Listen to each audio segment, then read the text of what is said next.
সিলেটে পৌঁছে মাজার জিয়ারত করলেন তারেক রহমান। আজ নির্বাচনী সমাবেশ ও পথসভায় ইসিকে সর্বাত্মক সহায়তার নির্দেশ প্রধান উপদেষ্টার।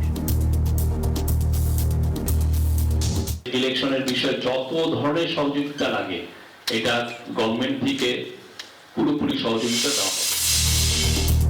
লেবাননে প্রবাসী বাংলাদেশিদের হাতে পোস্টাল ব্যালট পেপার, প্রথমবারের মতো ভোট দেওয়ার সুযোগ পাওয়ায় বেশ উচ্ছ্বসিত তারা। মালয়েশিয়ায় জুয়া সিন্ডিকেটের আস্তানায় হানা, 12 বাংলাদেশি সহ আটক 19, নেওয়া হবে আইনানুগ ব্যবস্থা, জানিয়েছে অভিবাসন বিভাগ।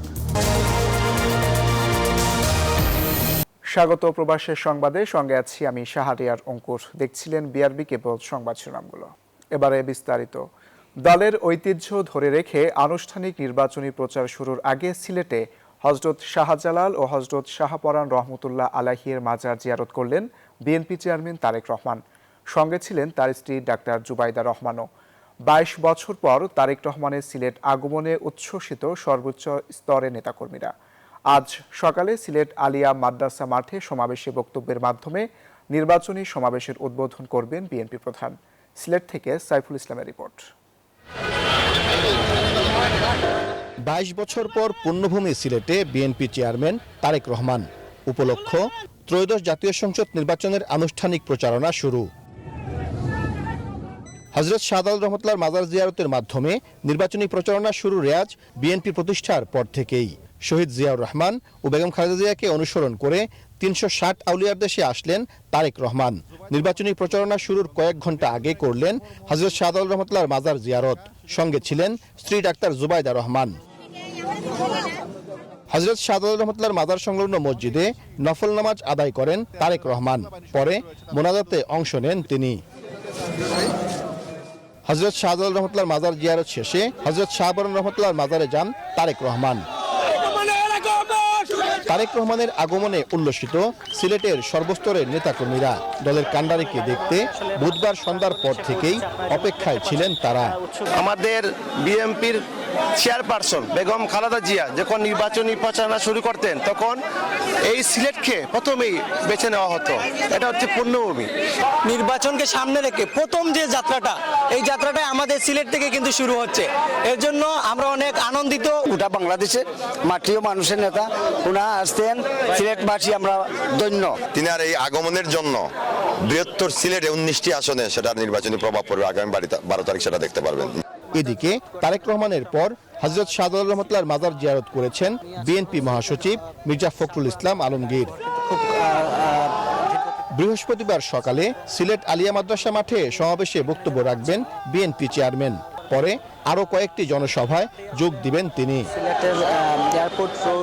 বিএনপি প্রতিষ্ঠার পর প্রথম নির্বাচনে শহীদ রাষ্ট্রপতি জিয়াউর রহমান হযরত শাহজালাল রহমতুল্লাহর মাজার থেকেই নির্বাচনী প্রচারণা শুরু করেছিলেন। তার দেখানো পথে 1991 সালের নির্বাচনে BNP chairperson Begum Khaleda Xiao এখান থেকেই নির্বাচনী প্রচারণা শুরু করেন। অবশেষে বিএনপি চেয়ারম্যান তারেক রহমানও আগামী নির্বাচন সামনে রেখে হযরত শাহজালাল রহমতুল্লাহর মাজার থেকেই নির্বাচনী প্রচারণা শুরু করলেন। সাইফুল ইসলাম, নিউজ 24, সিলেট। প্রচারণার প্রথম প্রহরে নির্বাচনী থিম সং উদ্বোধন করল বিএনপি। গুলশান লেকশোর হোটেলে আনুষ্ঠানিকভাবে থিম সং এর উদ্বোধন করেন দলটির সিনিয়র যুগ্ম মহাসচিব রুহুল কবির রিজভী। এ সময় তিনি বলেন, নানা নিয়ম আইনের কারণে পাড়া মহল্লায় আগের যে নির্বাচনী উৎসব অনেকটাই কমে গেছে। তবে নির্বাচনী লড়াইকে উদ্বুদ্ধ করবে নির্বাচনী থিম সং। এছাড়াও নির্বাচন পরিচালনা কমিটির প্রধান সমন্বয়ক ইসমাইল জবিউল্লাহ জানান, আগামী নির্বাচনে বিএনপি ইশতেহারের মূল ভিত্তি হবে জিয়াউর রহমানের 19 দফা ও খালেদা জিয়ার ভিশন 2030। অবাধ সুষ্ঠু নির্বাচন এবং সবাইকে নিয়ে যে নির্বাচনের জন্য আমরা চিৎকার করেছি, আমরা কথা বলেছি, আমরা স্লোগান দিয়েছি 15-16 বছর ধরে, যেটি কেড়ে নেওয়া হয়েছিল, আবার সেটি ফিরে আসছে এবং সেটি ফিরে আসার ক্ষেত্রে এই থিম সংটি একটি গুরুত্বপূর্ণ ভূমিকা রাখবে বলে আমি মনে করি। নিখুঁত নির্বাচন আয়োজনে ইসিকে সর্বাত্মক সহায়তার নির্দেশ দিয়েছেন প্রধান উপদেষ্টা ডক্টর মোহাম্মদ ইউনূস। বুধবার প্রধান উপদেষ্টার সভাপতিত্বে নির্বাচন কেন্দ্রিক আইন শৃঙ্খলা সংক্রান্ত বৈঠক হয়। পরে প্রেস সচিব শফিকুল আলম জানান, গণভোট, পোস্টাল এবং ব্যালটে ভোট হওয়ায় ত্রয়োদশ জাতীয় সংসদ নির্বাচনের ফলাফল ঘোষণায় কিছুটা দেরি হতে পারে। আসন্ন ত্রয়োদশ জাতীয় সংসদ নির্বাচন ও গণভোটকে সামনে রেখে সার্বিক আইন শৃঙ্খলা পরিস্থিতি নিয়ে প্রধান উপদেষ্টার কার্যালয়ে বুধবার বৈঠক হয়। এতে সভাপতিত্ব করেন প্রধান উপদেষ্টা ডক্টর মোহাম্মদ ইউনূস। তিন বাহিনীর প্রধান, পুলিশের আইজিপি, বিভিন্ন উপদেষ্টা সহ সকল আইন শৃঙ্খলা রক্ষাকারী বাহিনীর প্রধানরা এতে উপস্থিত ছিলেন। পরে সংবাদ সম্মেলনে প্রেস সচিব শফিকুল আলম জানান, সুষ্ঠু নির্বাচনের জন্য ইসির নির্দেশনা মেনে সবাইকে সমন্বয় করে কাজ করার নির্দেশ দিয়েছেন প্রধান উপদেষ্টা। নির্বাচনের সার্বিক নিরাপত্তা আয়োজন নিয়েও আলোচনা হয় বৈঠকে। আর্মি সশস্ত্র বাহিনী তো তারা একদম পাশেই থাকবেন। আপনি জাস্ট এমন হতে পারে একটা জায়গায় কোনো ট্রাবল হলো 5 মিনিটের মধ্যে তারা রেসপন্ড করতে পারবেন, এই অবস্থায় থাকবেন। হেলিকপ্টার সার্ভিসও খুবই স্ট্যান্ড বাই থাকবে, এয়ারফোর্সের থেকে জানানো হয়েছে। গণভোট, পোস্টাল ব্যালট মিলিয়ে ভোট গণনায় কিছুটা দেরি হতে পারে বলে বৈঠকে জানানো হয়। যে কোনো গুজব মোকাবেলায়ও সচেষ্ট থাকতে বলা হয়েছে। অনেক সময় হয় যে ভোট গণনা দেরি হলে অনেক ধরনের রিউমার তৈরি হয়। হ্যাঁ, কিন্তু আজকে জানানো হয়েছে যে ভোট গণনা, এটার কারণ হচ্ছে আপনারা জানেন যে শুধুমাত্র তো ইলেকশনই হচ্ছে না, সাথে একটা রেফারেন্ডামও হচ্ছে। তো ফলে এইটা দুইটা ভোট কাউন্টি একসাথে চলবে। হ্যাঁ, তারপরে সাথে আছে পোস্টাল ব্যালট। তো এই জন্য কিছু ক্ষেত্রে ভোট গণনার একটু দেরি হতে পারে। নির্বাচনের সময় যেন নিরবিচ্ছিন্ন বিদ্যুৎ সরবরাহ, কেন্দ্রগুলোতে পর্যাপ্ত আইন শৃঙ্খলা বাহিনীর সদস্য এবং বডি ক্যামেরা ব্যবহারে জোর দেন প্রধান উপদেষ্টা। মারুফা রহমান, নিউজ 24, ঢাকা। লেবাননে নিবন্ধনকৃত বেশিরভাগ প্রবাসী বাংলাদেশিরা হাতে পেয়েছেন তাদের বহুল প্রত্যাশিত পোস্টাল ব্যালট পেপার। দেশের নির্বাচনে জীবনে প্রথমবারের মতো ভোট দেওয়ার সুযোগ পেয়ে উচ্ছ্বসিত প্রবাসীরা। লেবানন থেকে মিলন খানের তথ্যচিত্রের রিপোর্ট। প্রতীক বরাদ্দের পর এবার পছন্দের প্রার্থীকে ভোট দেওয়ার সুযোগ পাচ্ছে প্রবাসী বাংলাদেশিরা। দীর্ঘদিনের দাবি পূরণ হওয়ায় এই উদ্যোগকে ঐতিহাসিক পদক্ষেপ হিসেবে দেখছেন রেমিটেন্স যোদ্ধারা। আমরা ব্যালট পেপারটা পেয়েছি, এটা অনেক ভালো, আনন্দিত, বা আমরা নিজেরাও আনন্দিত। তবে এই আনন্দের আড়ালে রয়েছে হতাশা আর আক্ষেপের গল্প। লেবাননে অবস্থানরত প্রায় লক্ষাধিক প্রবাসী বাংলাদেশিদের মধ্যে মাত্র 220 জন পোস্টাল ব্যালটের জন্য আবেদন করতে পেরেছেন। অধিকাংশ প্রবাসী নিবন্ধন করতে না পারায় ভোটাধিকার প্রয়োগের সুযোগ থেকে বঞ্চিত হচ্ছেন। শুরু থেকে আসলে পোস্টাল বিডি যে অ্যাপসটা, এটা আসলে অনেক ঝামেলা করতেছিল, যে কারণে আমরা শুরু থেকে আমরা অ্যাপ্লাই করতে পারি না। বিশ্বজুড়ে প্রায় 1.5 কোটি প্রবাসী বাংলাদেশিদের মধ্যে মাত্র 15,33,663 জন পোস্টাল ভোট অ্যাপের মাধ্যমে নিবন্ধনের সুযোগ পেয়েছেন। সময়ের অভাব সহ নানা কারণে অনেক প্রবাসী এই অ্যাপে নিবন্ধনে আগ্রহ হারিয়েছেন। আবার অনেকেই অভিযোগ করেছেন কারিগরি ত্রুটি ও সময় মতো ওটিপি না পাওয়ার।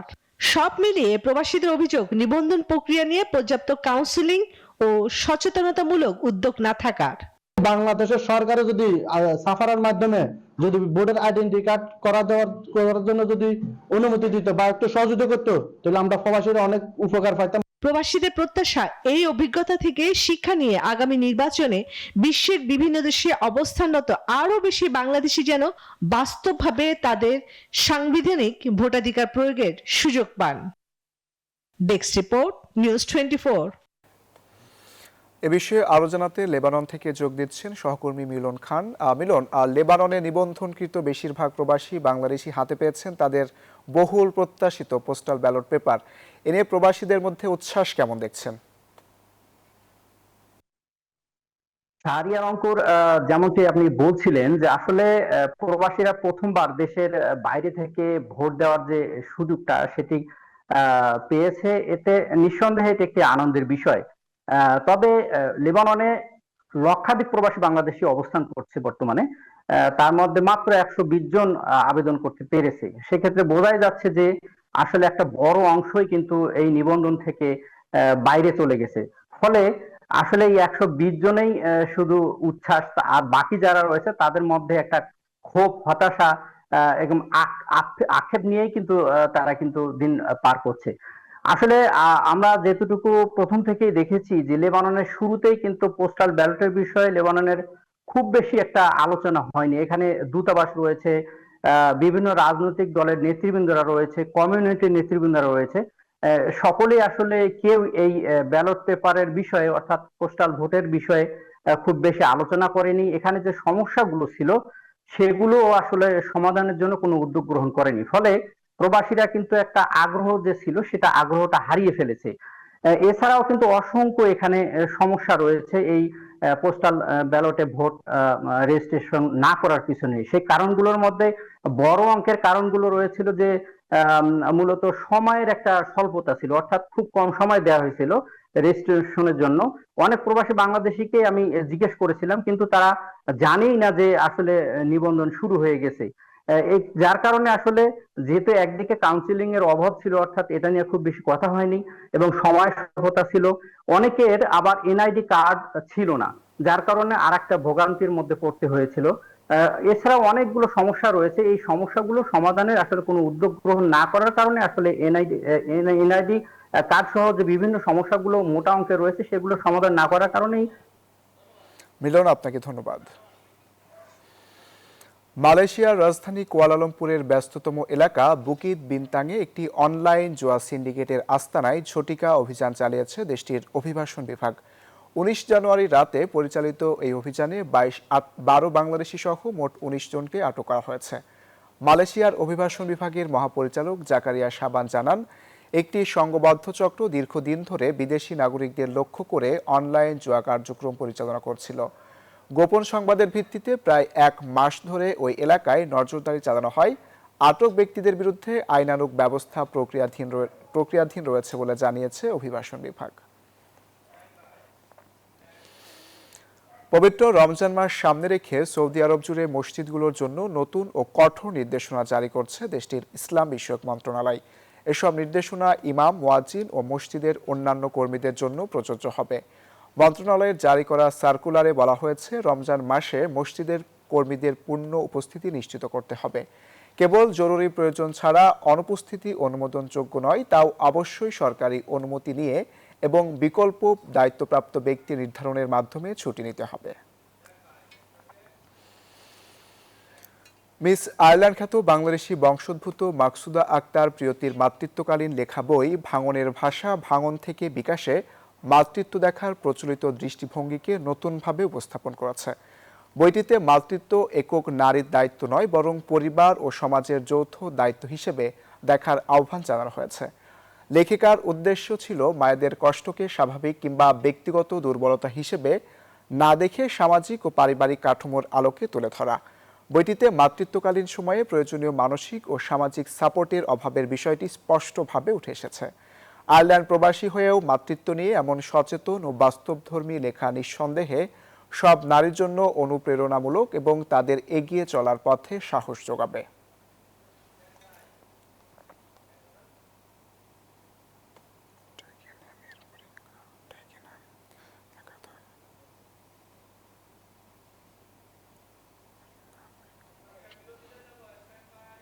মব সৃষ্টি করে জনমত প্রভাবিত করার দিন শেষ বলে মন্তব্য করেছেন বাংলাদেশ জামায়াতে ইসলামীর আমির ডাক্তার শফিকুর রহমান। বলেন, ভোটের মাঠে আগের মতো বিশৃঙ্খলা করলে তরুণ সমাজ ক্ষমা করবে না।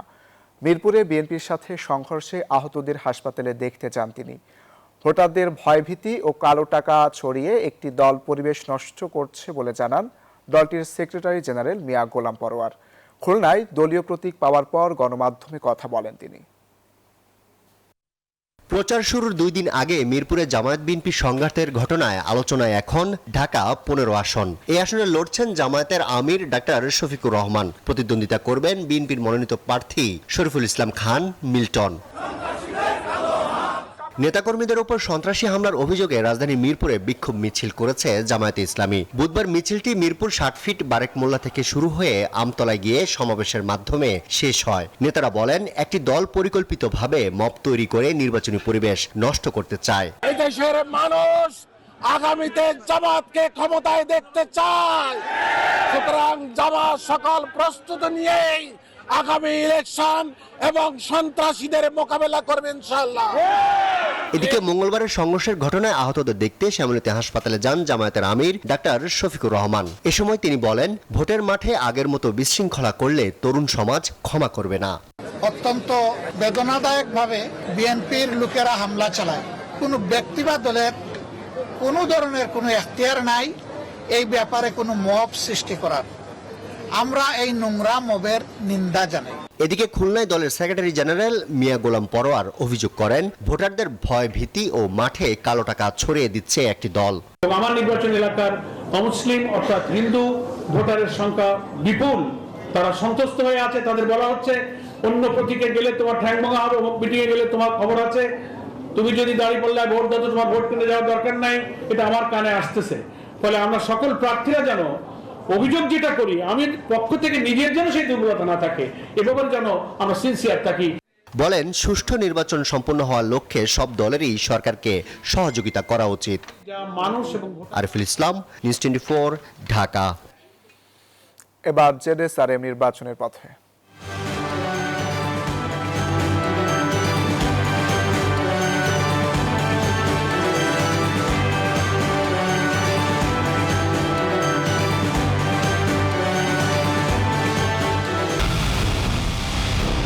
পুরো দেশের মুখে হাসি ফোটাতে নিজেকে হতে হয় স্ট্রং, আর মনোবল হতে হয় স্পার্ক জিরো। জেডএসআরএম 25 বছরের পথ চলায় নিরাপদে রাখার প্রত্যয়ে।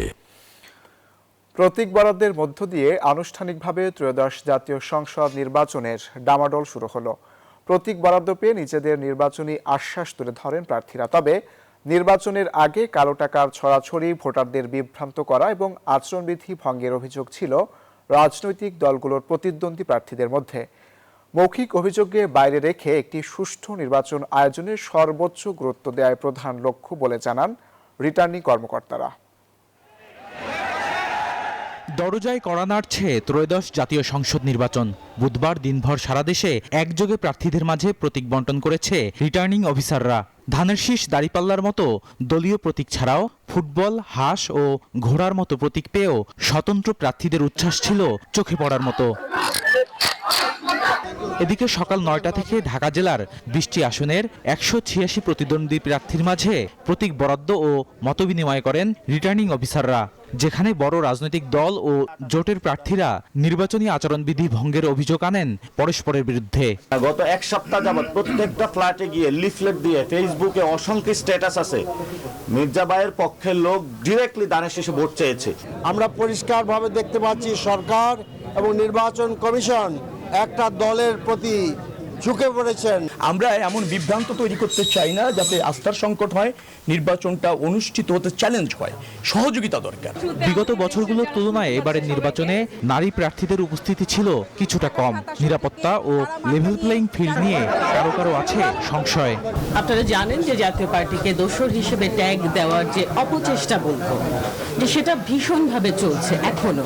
ভোটাররা ভোটের মধ্য দিয়ে বাংলাদেশকে নতুনভাবে গঠন করার ক্ষেত্রে, জাতীয় পুনর্গঠনের ক্ষেত্রে একটা বিশেষ ভূমিকা রাখবে। প্রতিহিংসার বাইরে যে রাজনীতি, সেই রাজনীতির চর্চাই করে যাচ্ছি। অপরাজনীতি, সেই কালচার আমরা আর চাই না, এবং আমরা চাই এলাকার প্রত্যেকটা নাগরিক যেন সুরক্ষিত থাকে, নিরাপদে থাকে। তবে ঢাকা বিভাগীয় কমিশনার জানান, মৌখিক অভিযোগ করলেও কোনো প্রার্থীর আচরণবিধি লঙ্ঘন নিয়ে লিখিত অভিযোগ নেই কমিশনে। প্রার্থীদের নিরাপত্তাকেই কমিশন সর্বোচ্চ গুরুত্ব দিচ্ছে বলেও মত তার। আচরণবিধিটা যাতে তারা মেনে চলেন সেই বিষয়ে আমরা তাদের প্রতি আহ্বান রাখছি এবং তারা প্রত্যেকেই প্রতিশ্রুতি দিয়েছেন যে তারা আচরণবিধি মেনে চলবে। নির্বাচন কমিশন এবং সরকার আইন শৃঙ্খলা রক্ষার বিষয়ে যেসব পদক্ষেপ গ্রহণ করেছেন সেই বিষয়ে তাদেরকে অবহিত করেছি। তারা আমাদের সহযোগিতার আশ্বাস দিয়েছেন। আমরা আশা করি যে আইন শৃঙ্খলার বিষয়ে বড় ধরনের কোনো আশঙ্কা নেই। এদিকে প্রতীকের বাড়তি আগ্রহ ছিল হেভিওয়েট প্রার্থীদের ঘিরে। নির্বাচনী মাঠে আচরণবিধি প্রয়োগে সমতার অভাবের অভিযোগ তোলেন এসব প্রার্থীরা। এই নির্বাচনী আসলে যদি কোনো দাগ পড়ে, সেই দাগটা কিন্তু বড় দলগুলোকে বাকি সময়টা বয়ে বেড়াতে হবে। নানান জায়গায় প্রতিশ্রুতি, অনুদান, টাকা বিভিন্ন অনুষ্ঠানের নামে কি হচ্ছে, এটা অভিযোগটা আমি যথার্থ মনে করি। বিগত ফ্যাসিবাদ আমলের সমস্ত দুঃশাসনের যে ক্ষত, এটি সারিয়ে উঠে একটি মানবিক বাংলাদেশ বিএনপি গঠন করবে। 22 জানুয়ারি থেকে প্রচারণায় মাঠে নামবেন 298টি আসনের 1967 জন প্রার্থী। বদরুল আলম শাওন, নিউজ 24, ঢাকা। ত্রয়োদশ জাতীয় সংসদ নির্বাচনে বিদ্রোহী প্রার্থী হওয়ায় আরও 59 জনকে দল থেকে বহিষ্কার করেছে বিএনপি। বুধবার রাতে দলটির এক সংবাদ বিজ্ঞপ্তিতে এই তথ্য জানানো হয়েছে। এতে বলা হয়েছে, এই নেতাদের দলের প্রাথমিক পদসহ সব পর্যায়ের পদ থেকে বহিষ্কার করা হলো। দলীয় নীতি, আদর্শ ও শৃঙ্খলা পরিপন্থী কর্মকাণ্ডে জড়িত থাকায় এই পদক্ষেপ নেওয়ার কথা জানানো হয় ওই বার্তায়। এর আগে দলীয় সিদ্ধান্তের বাইরে গিয়ে প্রার্থী হওয়ায় 13 জনকে বিএনপির প্রাথমিক সদস্য পদসহ সব পর্যায়ের পদপদবি থেকে বহিষ্কার করা হয়। সরকারি চাকরিজীবীদের সর্বনিম্ন বেতন 20,000 টাকা এবং সর্বোচ্চ বেতন 1,60,000 টাকা সুপারিশ করেছে নবম জাতীয় বেতন কমিশন। বুধবার সাবেক অর্থ সচিব জাকির আহমেদ খানের নেতৃত্বে গঠিত 23 সদস্যের কমিশন রাষ্ট্রীয় অতিথি ভবন যমুনায় প্রধান উপদেষ্টার কাছে সুপারিশ সহ প্রতিবেদন জমা দিয়েছে। নির্ধারিত সময়ের 3 সপ্তাহ আগেই এই প্রতিবেদন জমা দেওয়া হলো। এতে দেখা গেছে সর্বোচ্চ এবং সর্বনিম্ন দুটি ক্ষেত্রেই বেতন দ্বিগুণেরও বেশি বাড়ানোর সুপারিশ করেছে কমিশন। সরকারি কর্মচারীদের জন্য বেতন স্কেল রয়েছে 20টি।